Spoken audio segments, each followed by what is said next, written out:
نحمده ونصلي على رسوله الكريم أما بعد أعوذ بالله من الشيطان الرجيم بسم الله الرحمن الرحيم كافها يا عين صاد ذكر رحمة ربك عبده زكريا إذ نادى ربه نداء خفيا قال رب إني وهن العظم مني واشتعل الرأس شيبا ولم أكن بدعائك رب شقيا صدق الله العظيم. سامعین و ناظرین، خواتین و حضرات، السلام علیکم ورحمۃ اللہ وبرکاتہ۔ آج کی نشست میں ہمارے پاس سورہ مریم اور سورہ طٰہٰ ہیں۔ سورہ مریم بھی مکہ مکرمہ میں نازل ہوئی اور اس کی 98 آیات ہیں اور اس کے 6 رکوع ہیں۔ سورہ کہف بہت سے واقعات عجیبہ پر مشتمل تھی، اسی طرح سورہ مریم اور سورہ طٰہٰ بھی عجیب و غریب موضوع اور واقعات پر مشتمل ہیں۔ سورہ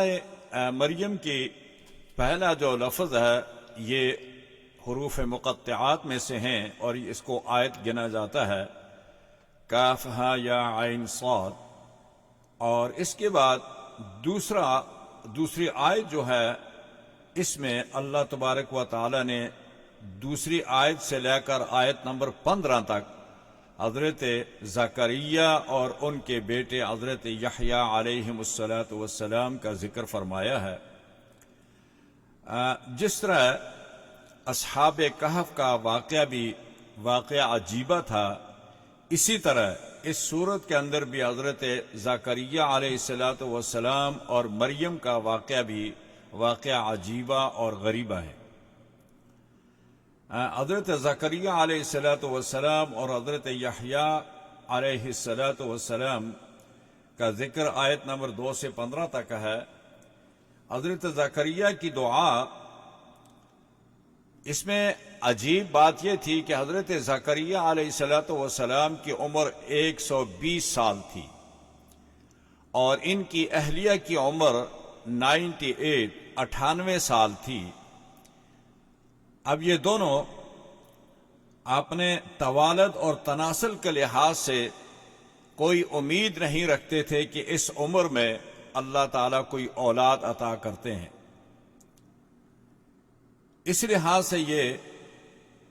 واقعہ عجیبہ کہلاتا ہے۔ حضرت زکریا علیہ السلام نے سب سے پہلے 3 امور عرض کیے۔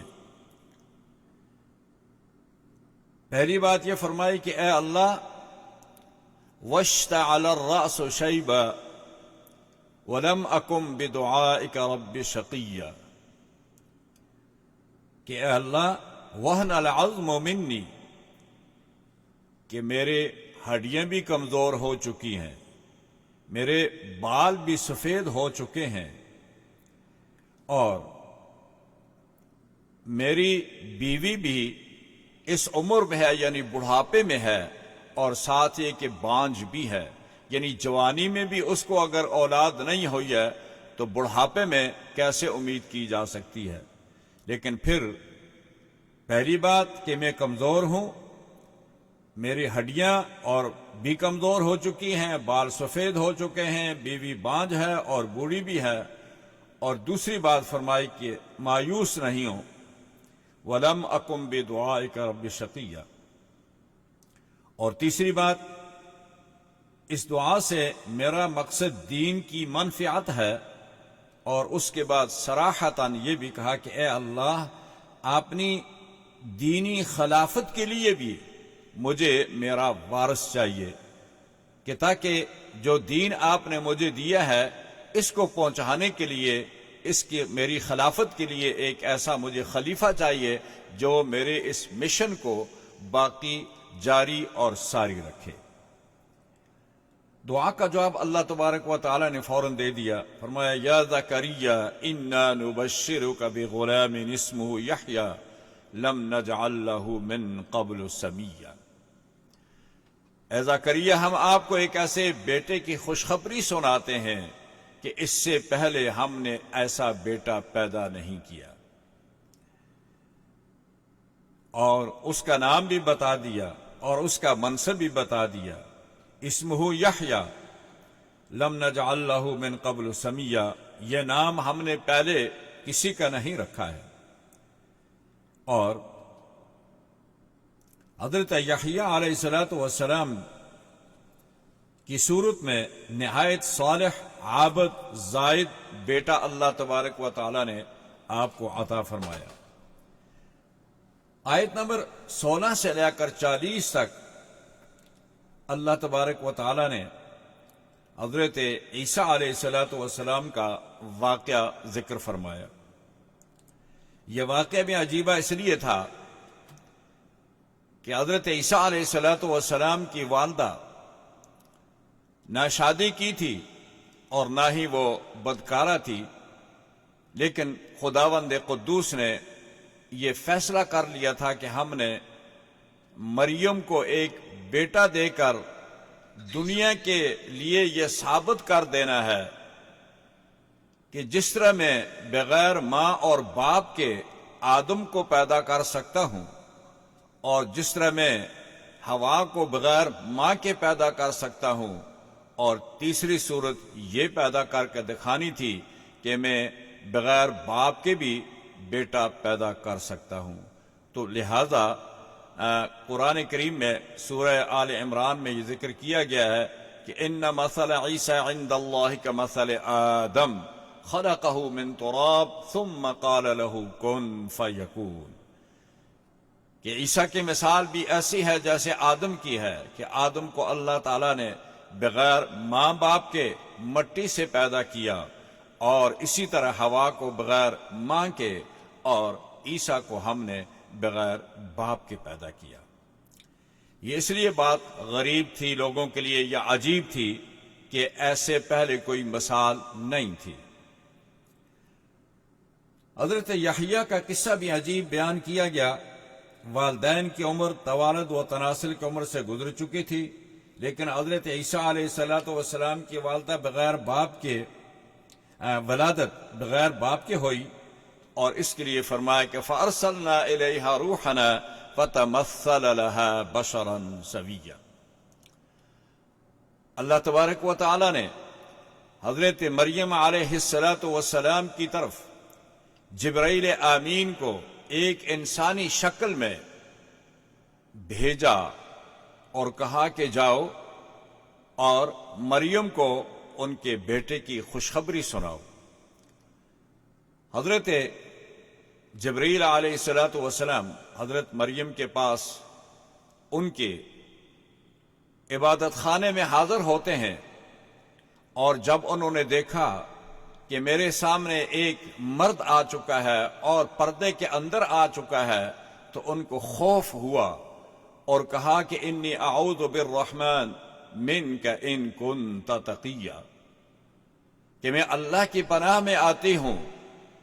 کہ اگر آپ متقی ہیں، پرہیزگار ہیں، تو میرے قریب نہ آنا، مجھے چھونا نہیں ہے، مجھے مس نہیں کرنا ہے۔ حضرت جبرائیل فرماتے ہیں لِأَهَابَ لَكَ غُلَامًا زَكِيًّا، میں تو اس لیے آیا ہوں، اللہ کا مرسل ہوں، اللہ نے مجھے بھیجا ہے کہ میں آپ کو بیٹے کی خوشخبری سناؤں، آپ کو ایک بیٹا عطا کروں۔ قالت انا یکون لی ولد ولم یمسسنی بشر ولم اک بغیا، مجھے بیٹا کیسے ہو سکتا ہے؟ نہ تو میں نے شادی کی ہے، نہ مجھے آج تک کسی نے ہاتھ لگایا ہے، اور نہ ہی میں بدکارہ ہوں۔ حضرت جبرائیل نے ان کے ان الفاظ کی تصدیق کرتے ہوئے کہا کہ قال کذالک، جو کچھ آپ کہتی ہیں یہ بالکل درست ہے۔ قال کذالک قال ربک هو علی ہین وَلِنَجْعَلَهُ آیَةً لِلنَّاسِ وَرَحْمَةً مِنَّا وَكَانَ أَمْرًا مَقْضِيًّا، لیکن خداوند قدوس نے یہ فیصلہ کر لیا ہے کہ آپ کو ایک بیٹا بغیر باپ کے عطا کرنا ہے،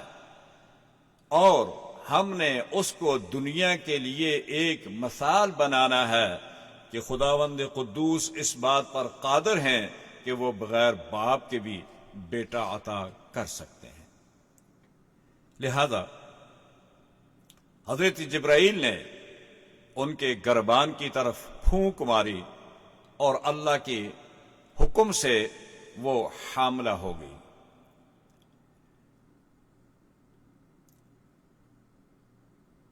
اس کی بعد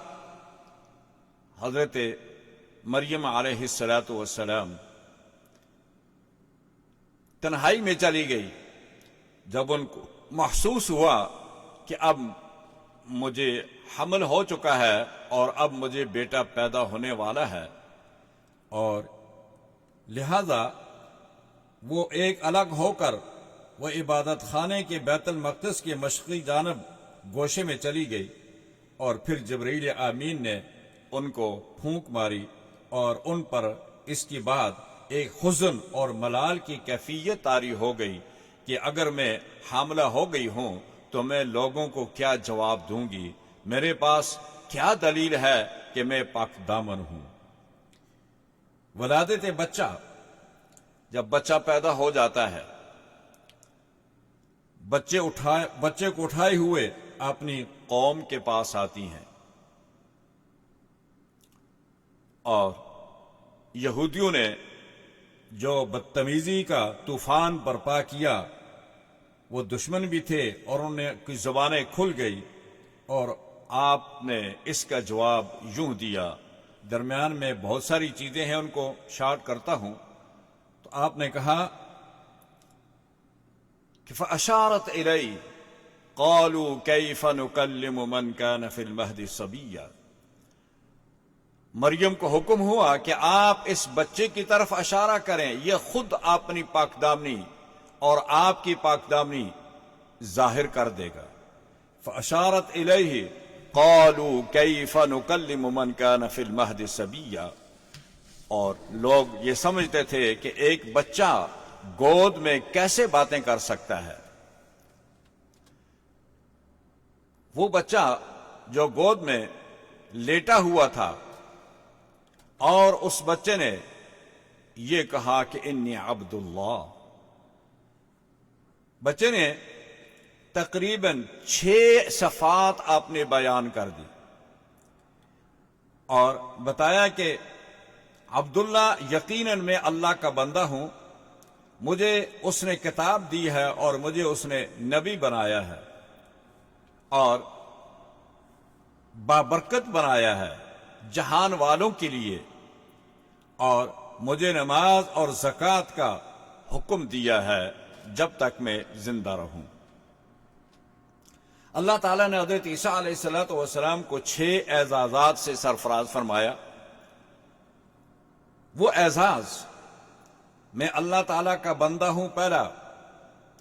پہلا اعزاز، اور اس سے یہ نفی ہو گئی کہ نہ تو میں رب ہوں اور نہ رب کا بیٹا ہوں۔ لقد کفر الذین قالوا ان اللہ ثالث ثلاثہ، کفر کیا ان لوگوں نے جنہوں نے یہ کہا کہ اللہ تینوں میں سے تیسرا ہے۔ تو یہاں بھی یہ فرمایا کہ انی عبد اللہ، میں اللہ کا بندہ ہوں، نہ تو میں رب ہوں اور نہ میں رب کا بیٹا ہوں۔ دوسرا اعزاز، مجھے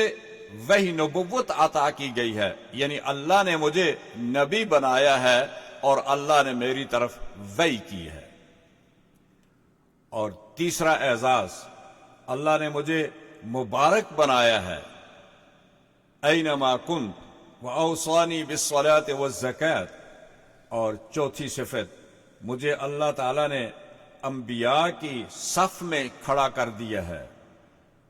انبیاء کی طرح شرعی امور کا مجھے مکلف بنایا گیا ہے۔ نماز اور زکوٰۃ اللہ تعالیٰ نے مجھ پر فرض کی ہے جب تک میں زندہ رہوں۔ اور 5ویں صفت، اپنی والدہ کا فرمانبردار اور عزیز و اقارب کا خدمتگار رہوں۔ وَبَرًّا بِوَالِدَتِي وَلَمْ يَجْعَلْنِي جَبَّارًا شَقِيًّا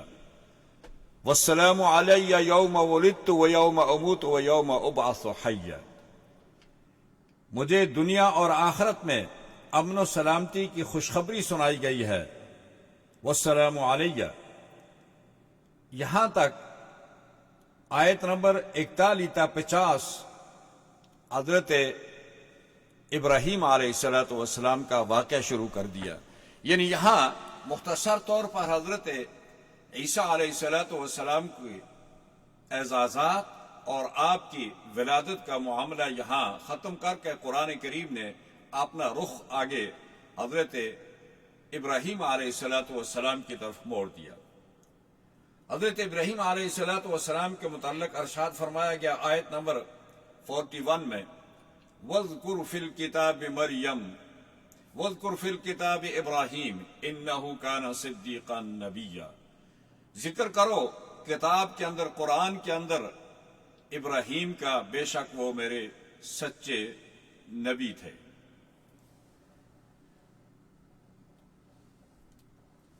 یہاں حضرت ابراہیم علیہ السلام کے اس واقعہ سے یہ بات بھی روز روشن کی طرح ظاہر ہوتی ہے کہ آپ نے بڑوں کو نصیحت کرنے کا طریقہ اور اس کے آداب کیا ہے۔ حضرت ابراہیم نے اپنے باپ کو کس طرح نصیحت کی، حالانکہ ان کے باپ شرک کرتے تھے، یعنی وہ مسلمان نہیں ہوئے، ابراہیم پر ایمان نہیں لائے، لیکن اس کے باوجود انہوں نے اپنے مشرک باپ کو کس طرح مخاطب کیا ہے اور کیسے ان کو نصیحت کی ہے، یہ قرآن کریم نے درس دیا ہے۔ فرمایا ابراہیم کا انداز نصیحت حلم، بردباری، حکمت اور دردمندی یہ نمایاں کرتی ہے اس مقصد کو کہ جو مقصد پیغمبر کا تھا، تاکہ داعیان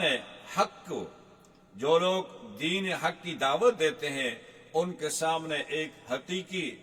داعی کا نمونہ آ جائے کہ لوگوں کو یا اپنے والد کو یا اپنے رشتہ داروں کو دین کی طرف کیسے بلایا جاتا ہے، کیسے دعوت دی جاتی ہے، اس کا طریقہ کیا ہے۔ اور قرآن کریم میں پیچھے گزر بھی چکا ہے کہ ایک داعی کے لیے یہ ضروری ہے، اللہ نے یہ حکم دیا ہے کہ ادعو الی سبیل ربک بالحکمہ والموعظۃ الحسنہ وجادلہم باللتی ہی احسن،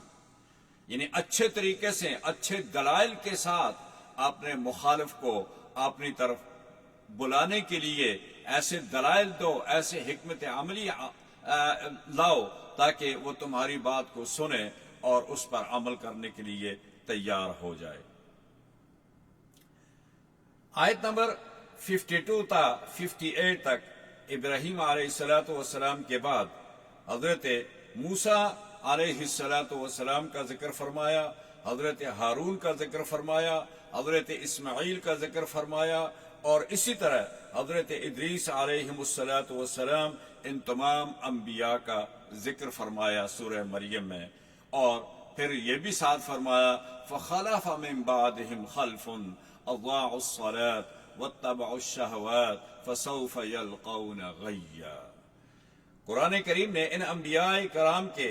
جانشینوں کے متعلق یہ ذکر فرمایا کہ ایسے جانشین ہوئے ہیں جنہوں نے نمازیں ضائع کی اور خواہشات اور شہوات کی بندگی کا راستہ اختیار کیا۔ تو آیت نمبر 98 پر سورت کا اختتام اس آیت پر ہوا کہ فَسَوْفَ يَلْقَوْنَ غَيًّا، یہ وہ لوگ ہیں کہ جن لوگوں نے اللہ کے انبیاء کے وارث ہونے کے باوجود انہوں نے اللہ کے انبیاء کا جو ورثہ تھا، نماز تھی، عبادات تھی، ان کو اگنور کر دیا، نظر انداز کر دیا، اپنی خواہشات اور شہوات کے تابع بن گئے اور دنیا کے غلام بن گئے اور اللہ کے رسولوں کو چھوڑ دیا، ان کا راستہ بلہا دیا، فسوف یلقون غیا، پھر ہم بھی ان کو جہنم کے اس گہرے کھائی میں ڈالیں گے جو سب سے زیادہ دردناک عذاب دینے والی جگہ ہے۔ یہ تھی ہمارے پاس سورہ مریم۔ آگے ہم چلتے ہیں، ہمارے پاس دوسری صورت ہے آج سورہ طٰہٰ۔ سورہ طٰہٰ یہ بھی مکہ مکرمہ میں نازل ہوئی ہے اور اس کی بھی تقریباً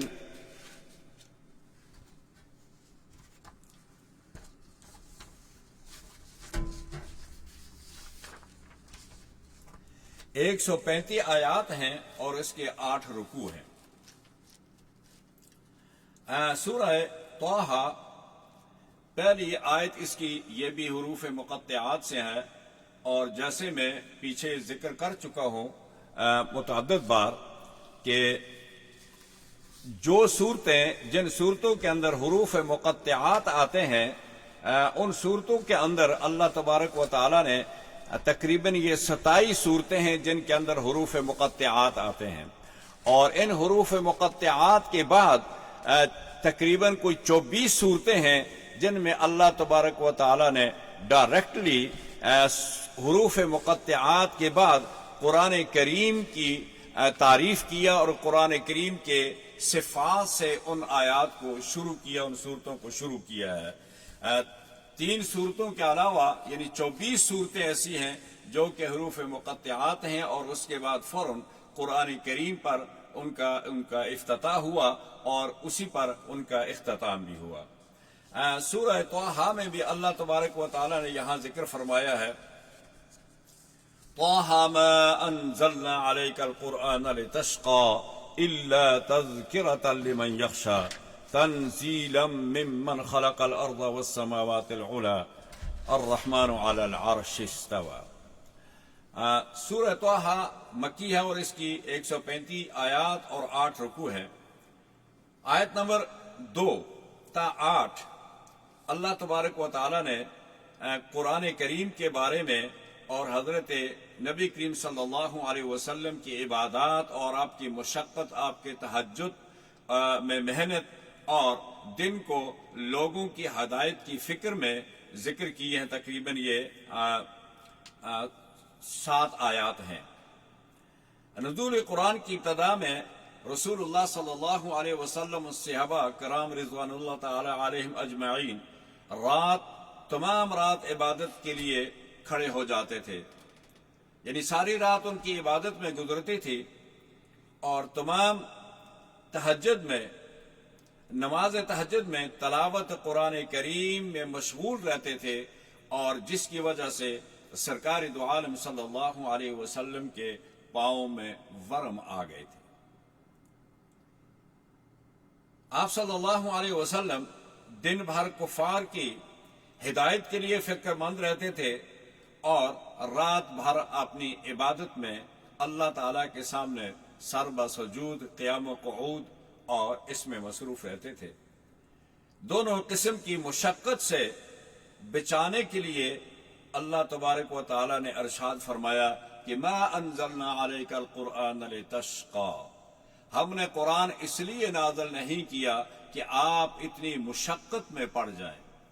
یعنی رات بھی اور دن بھی آپ قرآن اور اس کی دعوت کے فکر میں لگے رہیں۔ اس کے بعد سرکار دو عالم صلی اللہ علیہ وسلم وہ پوری رات کی عبادت چھوڑ کر پھر آپ رات کے پہلے پہر میں آپ آرام فرماتے، اور دوسرے پہر میں آپ تہجد کے لیے اٹھ جاتے، اور پھر یہ آپ کا معمول ہمیشہ کے لیے رہا کہ آپ تہجد میں مصروف رہتے تھے۔ اس کے بعد آیت نمبر 9 سے لے کر 99 تک حضرت موسیٰ علیہ السلام کا قصہ بیان کیا گیا، یعنی پوری سورت تقریباً حضرت موسیٰ علیہ السلام کے واقعہ میں ذکر کی گئی ہے۔ حضرت موسیٰ علیہ السلام کے متعلق حضرت سعید ابن جبیر رضی اللہ تعالیٰ عنہ حضرت عبداللہ ابن عباس کی خدمت میں حاضر ہوئے تو انہوں نے پوچھا اس کے کیا معنی ہے وَفَتَنَّاكَ فُتُونًا؟ حضرت عبداللہ ابن عباس نے کہا کہ کل صبح آنا، میں اس کے معانی تمہیں بتاؤں گا۔ سعید بن جبیر کہتے ہیں کہ میں دوسرے دن سویرے سویرے عبداللہ ابن عباس کے پاس اس کی معانی کے لیے میں ان کے پاس پہنچ گیا۔ جب میں ان کے پاس پہنچا تو انہوں نے کہا کہ ابن جبیر سنو، ایک دن فرعون اور اس کے ہم نشینوں میں اس بات کا تذکرہ آیا کہ اللہ تعالیٰ نے ابراہیم علیہ السلام سے یہ وعدہ فرمایا ہے کہ آپ کی ذریت میں نبی اور بادشاہ بھیجوں گا۔ جب حضرت یوسف علیہ السلام نبی اور بادشاہ بھی بنے تو لوگوں کا خیال یہ تھا کہ شاید اللہ تعالیٰ کا جو ابراہیم سے وعدہ تھا وہ یہی تھا، لیکن جب حضرت یوسف علیہ السلام فوت ہو گئے تو اب لوگوں نے کہا کہ نہیں، اس کا مطلب یہ ہے کہ اولاد ابراہیم میں کوئی اور نبی آئے گا اور وہ بادشاہ بھی بنے گا، لہذا اس وعدہ کے مصداق وہ تو نہیں ہے، اب کیا ہوگا؟ اس کے بعد حاضرین مجلس نے مشورہ کیا، انہوں نے کہا کہ بنی اسرائیل تو اب بھی اس کے منتظر ہیں کہ ہمارے پاس ایک نبی آئے گا اور وہ بادشاہ بھی ہوگا۔ فرعون کی ہم نشین اس کی مجلس میں جب یہ ذکر ہوا تو فرعون نے کہا کہ اب مجھے یہ فکر لائق ہو گئی ہے کہ اس کے بعد اگر ابراہیم کی اولاد میں کوئی نبی آیا اور وہ بادشاہ بھی بنا تو پھر وہ بنی اسرائیلیوں کو مجھ سے آزاد کرا کر لے جائے گا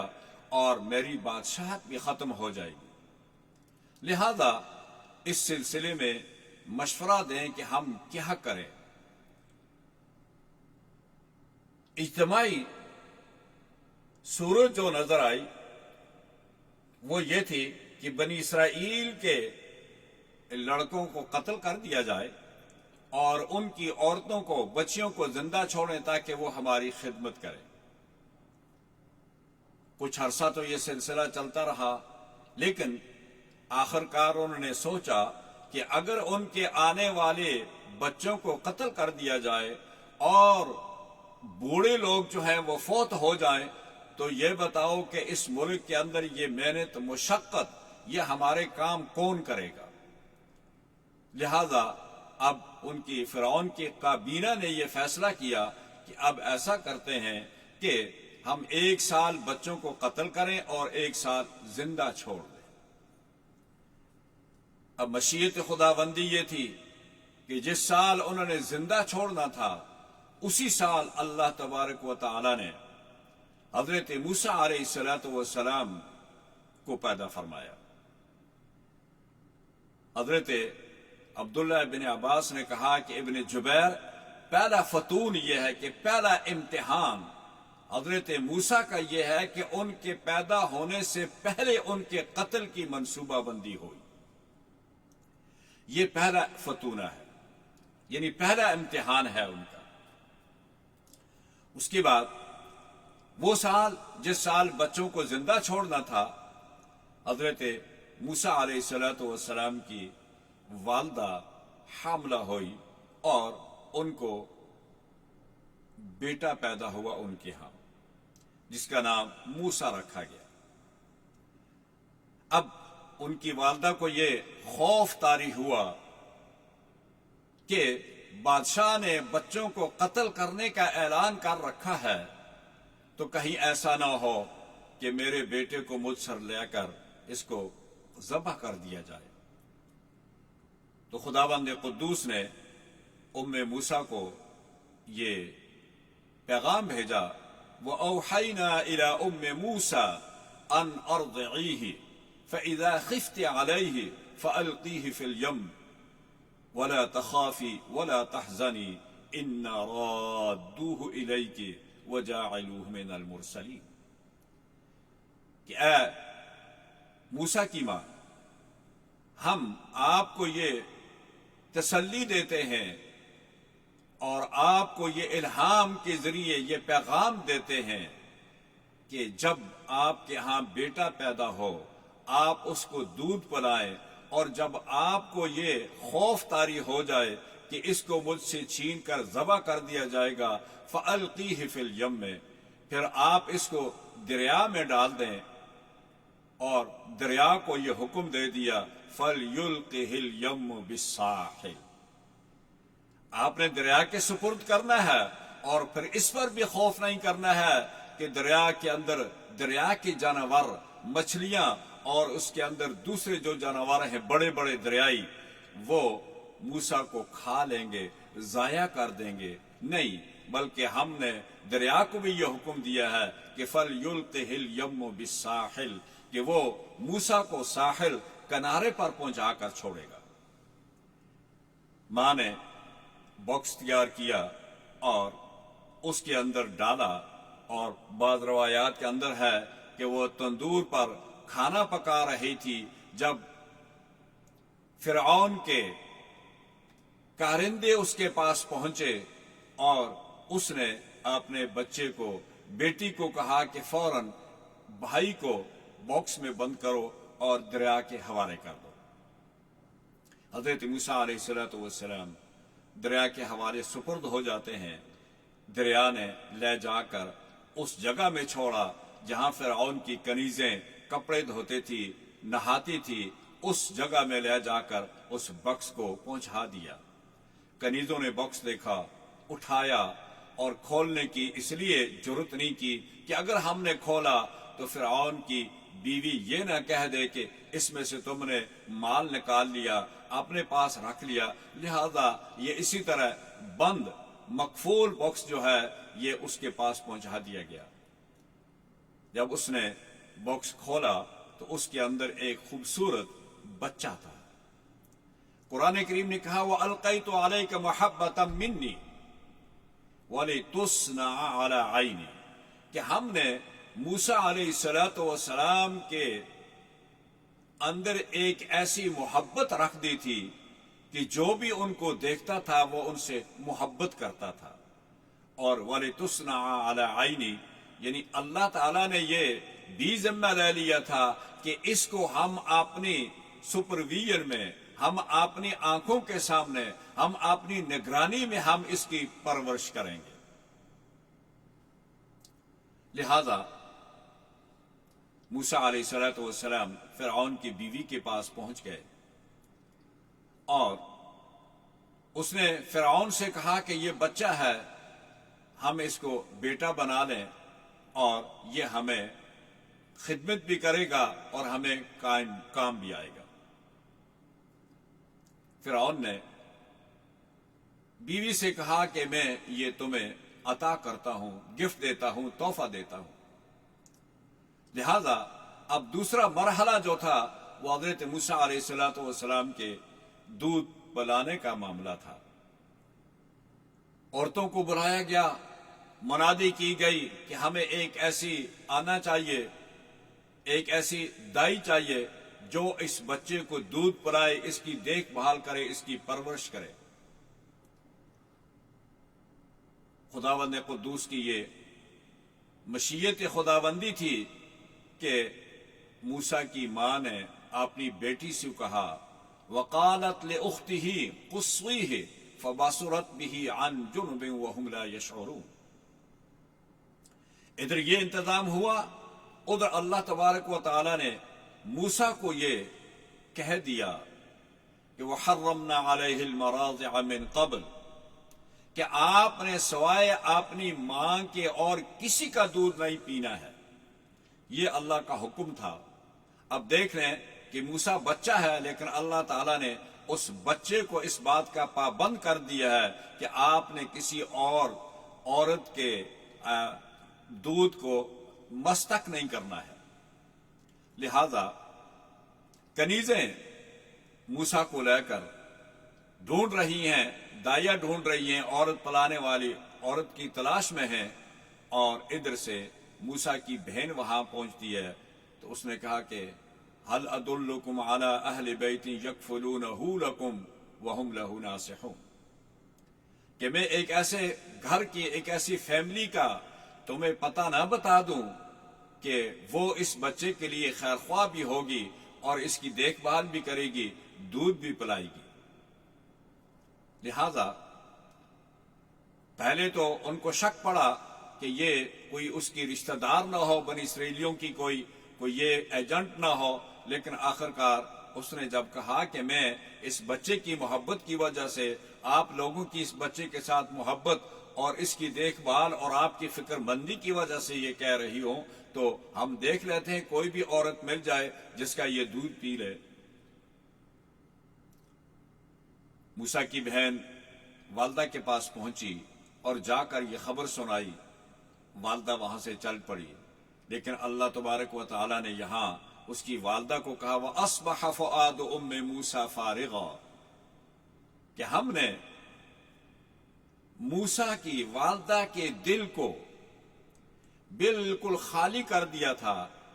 کہ وہ یہ نہ سمجھے کہ میرا بچہ ضائع ہو گیا، اس کے فکر مندی سے خالد کر دیا تھا۔ اور جب وہ وہاں پہنچی تو وہ ربطنا، ہم نے موسیٰ کی والدہ کے دل کو بڑی مضبوطی سے تھاما کہ ایسا نہ ہو وہ بچے کو دیکھ کر چیخ پڑے، کوئی ایسی حرکت کر پڑے جس سے یہ ظاہر ہو جائے کہ یہ اسی کا بچہ ہے۔ لہذا اللہ تبارک و تعالی نے موسیٰ کی والدہ کو بھی استقامت عطا فرمائی، اور انہوں نے جب بچے کو اپنی گود میں لیا تو اللہ کا یہ حکم تھا کہ اِنَّا رَادُّوهُ إِلَيْكِ، کہ اے موسیٰ کی والدہ، ہم نے اس بچے کو لوٹا کر آپ کے پاس ہی لانا ہے۔ لہذا بچے نے خوب شکم بھر کر دودھ پیا اور خوش ہو گئی کنیزیں بھی، اور جا کر فرعون کی بیوی کو یہ اطلاع دے دی کہ بچے نے دودھ پی لیا، عورت ہمیں مل گئی۔ اس عورت کو فرعون کی بیوی کے پاس پہنچایا گیا موسیٰ کی ماں کو، اور اس نے کہا کہ تم یہاں رہو گی، دودھ پلاؤ گی، اس کے ہمیں معاوضہ بھی دیں گے، کھانا بھی دیں گے، رہائش بھی دیں گے، اعلیٰ قسم کی ہر قسم کی خدمت کریں گے۔ لیکن خدا کا فیصلہ تھا کہ رادو الیک، کہ ہم آپ کی طرف لوٹائیں گے اور گھر کی طرف پہنچائیں گے۔ تو والدہ نے تھوڑا سا، اور جب اس کو یہ اطمینان ہو گیا کہ اب یہ بچہ میرا ہی ہے اور میرے ہی پاس رہے گا، اس نے تھوڑا سا اپنی خودداری کا اظہار کیا۔ انہوں نے کہا کہ میں یہاں نہیں رہ سکتی، اگر آپ نے بچے کو میرا دودھ پلانا ہے، اس کو میرے ساتھ جانا ہوگا، میرے پاس رہے گا، جب آپ چاہیں گی میں اس کو لا کے آپ کو دکھائیں گی، میں اچھی طریقے سے اس کی دیکھ بھال کروں گی، اس کا آپ تصور بھی نہیں کر سکتے۔ لہذا فیصلہ یہ ہوا کہ موسیٰ کی والدہ اپنے بچے کو لے کر، موسیٰ کو لے کر اپنے گھر میں رہے گی، اور وقتاً فوقتاً وہ لا کر ان کو دکھائے گی، یہاں تک کہ موسیٰ قوی ہو گئے، مضبوط ہو گئے، اور فرعون کی بیوی کے مطالبے پر موسیٰ کو واپس محل میں لایا گیا۔ شاہی محل میں موسیٰ پہنچ جاتے ہیں، ناز و نخرے سے پلتے ہیں، اور خدا کا یہ فیصلہ تھا کہ اے فرعون، تو خدائی کا دعویٰ کرتا ہے، میں اپنا پیغمبر تیرے گھر میں رکھوں گا، اس کو یہاں پرورش کی ہوگی، پیسہ تیرا ہوگا اور خادم تیرے ہوں گے، لیکن ایک وقت آئے گا کہ یہ آپ کے خلاف آپ کو دعوت دے گا میرے دین کی، اور نتیجہ یہ ہوگا کہ اس کے سبب، اس کے طفیل تیری حکومت بھی ختم ہوگی، تیری زندگی بھی ختم ہوگی، تیری بادشاہت بھی ختم ہوگی۔ اللہ تبارک و تعالی نے حضرت موسیٰ علیہ السلام کو یہ ابتدا ہی سے آپ کا انتخاب نبوت کے لیے ہو چکا تھا۔ یہاں بڑے ہوتے وَلَمَّا بَلَغَ أَشُدَّهُ، قرآن کریم نے کہا آتَيْنَاهُ حُكْمًا وَعِلْمًا، جب وہ بڑے ہو گئے ہم نے ان کو حکمت بھی دی، علم بھی دیا، نبوت سے سرفراز فرمایا، اور فرمایا کہ ایک دن حضرت موسیٰ علیہ السلام گھر سے باہر نکلے اور آپ نے دیکھا کہ دو شخص آپس میں لڑ رہے ہیں، جھگڑ رہے ہیں۔ ایک حضرت موسیٰ علیہ السلام کی قوم بنی اسرائیل سے تھا، اور دوسرا قبطی تھا، فرعونی تھا۔ تو موسیٰ علیہ السلام آگے بڑھے اور اس فرعونی کو اور بنی اسرائیل کو چھڑانے کے لیے آپ نے ایک مکہ رسید کیا فرعونی کو اور فوقظہ موسیٰ فقضى علیہ، وہ اس مکے سے فرعونی جو تھا وہ ہلاک ہو گیا۔ لیکن سوائے بنی اسرائیلی کے اور کوئی اس وقت گواہ نہیں تھا۔ فرعونی اس کے قاتل کو تلاش کرنے کی جستجو میں تھے، وہ تلاشی میں تھے کہ کوئی آدمی ہمیں مل جائے کہ کون اس کا قاتل ہے۔ لیکن خداوند قدوس کی یہ فیصلے ہوتے ہیں، اور دوسری دفعہ حضرت موسیٰ علیہ السلام پھر اسی طرح کہیں باہر نکلے اور دیکھا کہ وہی بنی اسرائیلی جو پہلے فرعونی سے لڑ رہا تھا آج ایک دوسرے کے ساتھ الجھ رہا ہے۔ حضرت موسیٰ علیہ السلام آگے بڑھے کہ ان کو چھڑایا جائے، تو وہ بنی اسرائیلی ڈر گیا اور اس نے یہ سمجھا کہ کل اس کو مارا تھا مکہ تو وہ مر گیا تھا، کہیں ایسا نہ ہو کہ آج مجھے یہ مکہ رسید کریں اور میں مر جاؤں۔ وہ فوراً بول اٹھا، اس نے کہا کہ مجھے آپ قتل کرنا چاہتے ہیں، اقتلت نفسا بالامس، کہ جس طرح تو نے پہلے کل ایک شخص کو مارا تھا کیا آج مجھے بھی قتل کریں گے؟ اب یہ بات جو تھی یہ دوسرے لوگوں نے سن لی، اور وہ فرعونی جو اس کے ساتھ الجھ رہا تھا اس کو بھی یہ معلوم ہو گیا کہ یہ بنی اسرائیلی نے خود کہہ دیا ہے کہ ہمارے آدمی کا قاتل تو موسیٰ ہے۔ لہذا یہ بات ایوان بالا تک پہنچ گئی، فرعون تک پہنچ گئی، وہاں سے حکم ہوتا ہے کہ فوراً موسیٰ کو گرفتار کیا جائے۔ وجاء رجل من اقصى المدينة يسعى قال يا موسى ان الملأ يأتمرون بك ليقتلوك فاخرج اني لك من الناصحين فخرج منها خائفا يترقب قال رب نجني من القوم الظالمين۔ موسیٰ علیہ السلام مصر کو چھوڑ کر مدین کی طرف ہجرت کر چلے۔ یہ ہجرت کر کے حضرت شعیب علیہ السلام کی خدمت میں پہنچتے ہیں تو وہاں وہ واقعہ پیش آیا، کنویں والا، پانی والا، بکریوں والا۔ حضرت موسیٰ علیہ السلام وہاں ایک درخت کے نیچے اوٹ میں بیٹھے تھے، وہاں ایک بڑا کنواں تھا، اس علاقے کے لوگ اس کنویں سے اپنی بکریوں کو پانی پلاتے تھے۔ حضرت شعیب کی دو بیٹیاں بھی اپنی بکریاں لے کر اس پانی کے پاس پہنچی، لیکن دوسرے مرد جو تھے وہ کنویں کے پاس کھڑے تھے اور یہ حیا کی وجہ سے پیچھے ہٹ کر کھڑی تھی، اپنی بکریوں کو روکا ہوا تھا۔ جب وہ لوگ چلے گئے پانی پلا کر تو پھر انہوں نے اس کنویں کے اوپر ایک پتھر، بھاری پتھر رکھ دیا اور وہ ان سے اٹھایا نہیں جا سکتا تھا۔ حضرت موسیٰ نے ان کی مدد کے لیے گئے اور اس پتھر کو اٹھا کر ان کی بکریوں کو پانی پلایا اور وہ واپس گئی۔ اس واقعہ کا ذکر حضرت شعیب سے کیا۔ حضرت شعیب کا بیٹا نہیں تھا، بیٹیاں تھیں۔ حضرت شعیب نے کہا کہ جاؤ اس شخص کو بلا کر لاؤ۔ حضرت موسیٰ علیہ السلام حضرت شعیب کی خدمت میں حاضر ہوتے ہیں۔ ان کی بیٹی نے کہا کہ ابا جان، استاجر ان خیر من استاجرت القوی الامین، کہ آپ اس کو گھر میں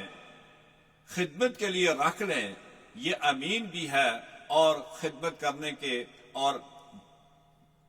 قوت کے لحاظ سے یہ قوی بھی ہے، مضبوط بھی ہے اور یہ امین بھی ہے۔ لہذا حضرت شعیب علیہ السلام سے حضرت موسیٰ کی یہ طے ہوا کہ آپ میرے ساتھ 8 سال گزاریں گے اور میں ایک بیٹی کا رشتہ آپ کو دوں گا اور اس کے بدلے میں آپ یہاں خدمت کریں گے۔ تو لکھا ہے مفسرین نے کہ حضرت موسیٰ علیہ السلام کے ساتھ تو 8 سال طے ہوئے تھے، لیکن انہوں نے 10 سال پورے کیے۔ اب یہ 10 سال پورے ہونے کے بعد پھر حضرت موسیٰ علیہ السلام کی خواہش ہوئی کہ میں اب اپنی بہن اور ماں کو ملنے کے لیے جاؤں۔ بیوی کے ساتھ وہاں سے روانہ ہوئے اور پھر آگے یہ واقعہ پیش آیا کہ اللہ تبارک و تعالی نے، رات کا وقت تھا، سردی تھی، بیوی حاملہ تھی، قریب تھا کہ بچہ پیدا ہو، وہ آگ کی تلاش میں تھے، لیکن اس وقت اس زمانے میں ماچس نہیں ہوتی تھی، چکماک ایک پتھر ہوتا تھا، اس پتھر کو دوسرے پتھر پر رگڑتے تھے تو اس سے آگ نکلتی تھی۔ موسیٰ نے کوشش کی لیکن آگ نہیں نکلی۔ ادھر ایک درخت کے اوپر آپ کو آگ نظر آئی۔ آپ نے بیوی کو کہا کہ امکثو انی آنست نارا لعلی آتیکم منہا بقبس او اجد علی النار ہدا۔ بیوی کو وہاں چھوڑ کر آگے گئے، لیکن اس درخت کے پاس پہنچے تو وہ آگ اوپر تھی۔ سوچ رہے تھے کوئی اوپر سے شعلہ گرے گا، اس کی چنگاری لے کر واپس جاؤں گا، لیکن نہیں گرا۔ وہ شعلہ کیا گرتا، ہرا بھرا درخت ہے، اس کے اوپر تجلیات ہیں۔ حضرت موسیٰ نے کچھ گھاس واس لے کر کوشش کی کہ اس سے چنگاری لے لوں، لیکن وہ بھی نہیں ہوا۔ اس کے بعد پیغام آیا کہ یا موسیٰ انی انا ربک فاخلع علیک انک بالواد المقدس طوی۔ یہاں اس کو ختم کرتے ہیں، اس کے بعد انشاءاللہ اگلا حصہ کسی دوسرے موقع پر انشاءاللہ بیان کریں گے۔ اللہ تعالیٰ مجھے اور آپ سب کو قرآن کریم پڑھنے کی، اس پر عمل کرنے کی توفیق عطا فرمائے۔ الحمدللہ رب العالمین والعاقبة للمتقين والصلاة والسلام على أشرف الأنبياء والمرسلين اللهم إنك عفو تحب العفو فاعف عنا يا أرحم الراحمين اللهم لا مانع لما أعطيت ولا معطي لما منعت ولا ينفع ذا الجد منك الجد وصلى الله على النبي وعلى آله وأصحابه أجمعين برحمتك يا أرحم الراحمين.